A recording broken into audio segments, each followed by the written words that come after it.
कब्बाली यही तो माही मनी साजे का टीका काने के पंडित जी छथि मंदिर के सुजीत भैया के भैयारी छथि ने टीका देख के कहलिए तो टीका काली जी के उपासक छथि ते टीका अच्छा आओ आइए आइए काल एकरो दोनों के माथा पर में ओहने चांद उतार देबे ललका टिक्का वाला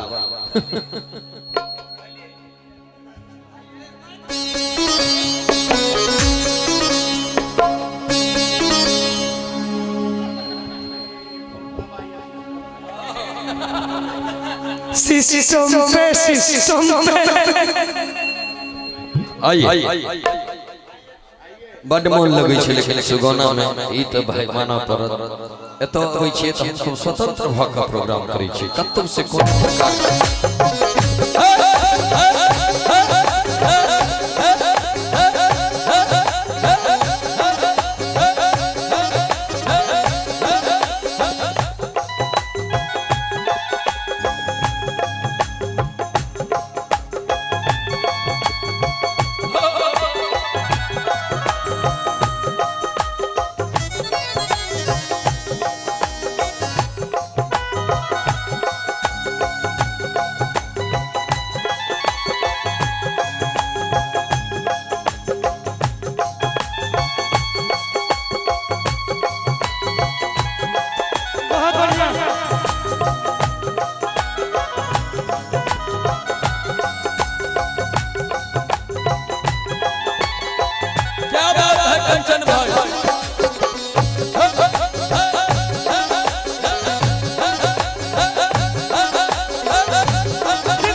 इतनी बेचैन हूँ मैं यार से मिलने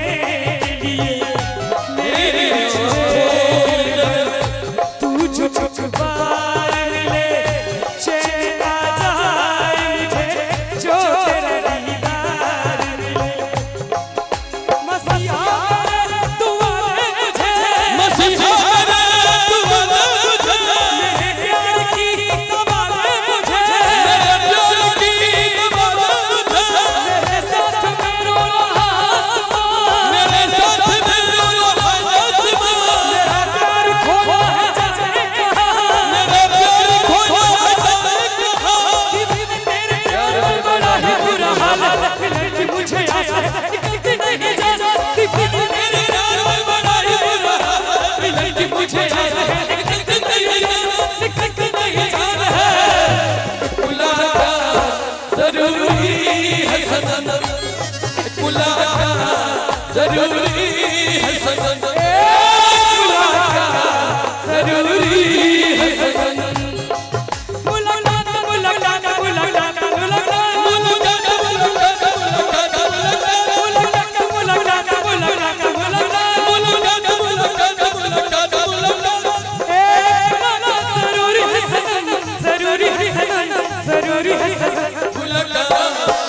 जरूरी है